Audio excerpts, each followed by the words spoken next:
नमस्कार दोस्तों, आज मैं आपके लिए इस वीडियो में गणेश जी भगवान की कहानी लेकर आई हूँ। एक समय की बात है, एक गांव में एक सेठ रहा करते थे। वह गणेश जी भगवान के परम भक्त थे। गणेश जी भगवान की भक्ति तो उन्हें विरासत में अपने पिता से मिली थी। वह रोज भगवान को भोग लगाते, गणेश जी महाराज की आरती करते, पूजा पाठ करते।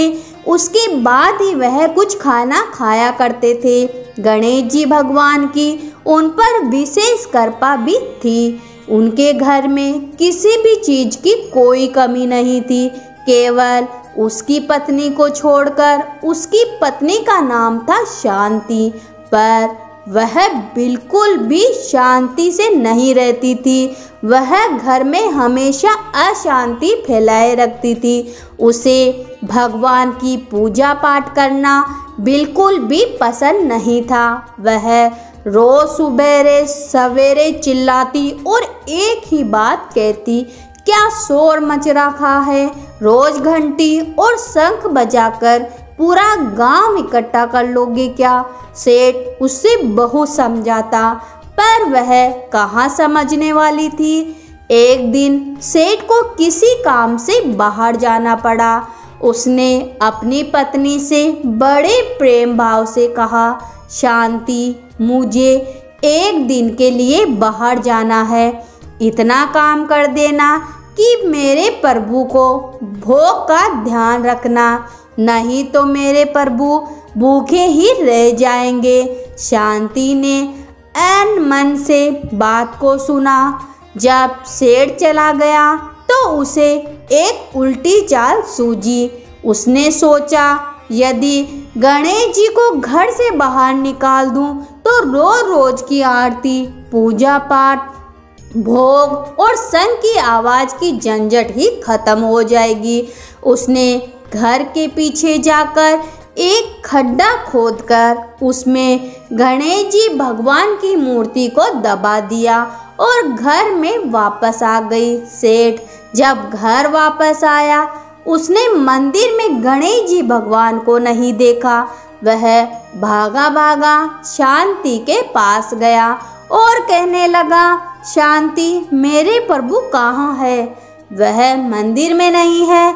शांति अनजान बनकर बोली, मुझे तो पता नहीं, मैंने तो कल रात धूप, आरती और भोग लगाकर पर्दा लगा दिया था। सेठ पागलों की तरह गणेश जी भगवान को पूरे घर में खोजा। उसे मन ही मन पछतावा हो रहा था कि यह काम शांति का ही है। उसे ही मेरी पूजा पाठ पसंद नहीं थी। उसने शांति से कहा, शांति, यदि मेरे प्रभु नहीं मिले तो मैं खाना पीना सब छोड़ दूंगा। शांति को लगा, एक दो दिन के नाटक करेंगे, उसके बाद सब ठीक हो जाएगा। सेठ को रोते बिलखते 7 दिन हो गए। वह शांति से बोला, शांति, मुझे पता है तुमने ही मेरी पूजा पाठ पसंद नहीं करती। मेरे गणेश जी भगवान की प्रतिमा को तुमने ही कहीं छिपाया है। यदि मुझे मेरे गणेश जी भगवान नहीं मिले तो मैं कुएं में कूदकर अपनी जान दे दूंगा। अगर शांति मुंह खोलती है तो उसका झूठ पकड़ा जाता। इसलिए वह बोली, आप मुझ पर शक कर रहे हो, मुझे सच में नहीं पता। मैं नए प्रतिमा लेकर आती हूँ। पर सेठ को तो वही प्रतिमा चाहिए थी।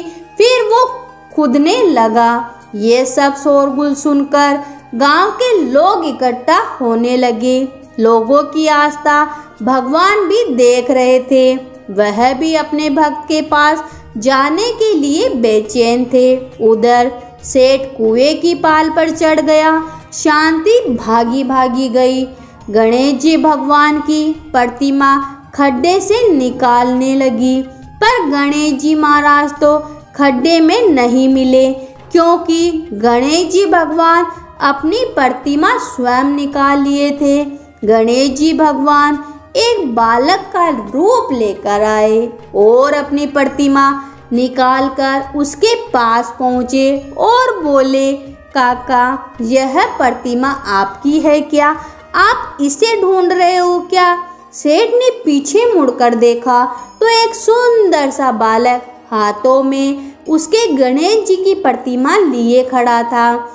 वह पाल से नीचे उतरा, भगवान को गले लगाया, रोते रोते स्नान कराया और भगवान को मंदिर में स्थापित किया। वह बालक शांति की तरफ देखकर मुस्कुरा रहा था। शांति सोच में पड़ गई कि इस मूर्ति का पता इस बालक को कैसे चला।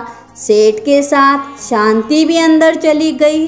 सेठ ने रोते रोते बड़े भाव से गणेश जी भगवान को स्थापित किया, पूजा करी और उस बालक को खूब धन्यवाद दिया। बालक जो ही स्वयं भगवान थे वह बोले, काका, क्या मुझे भोग नहीं लगाओगे?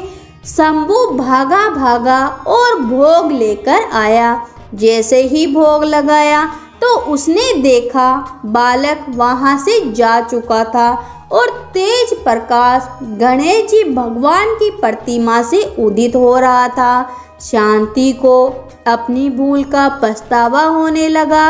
वह समझ गई कि स्वयं गणेश जी भगवान अपनी प्रतिमा लेकर स्वयं स्थापित होने आए हैं, मुझे दर्शन देने आए हैं।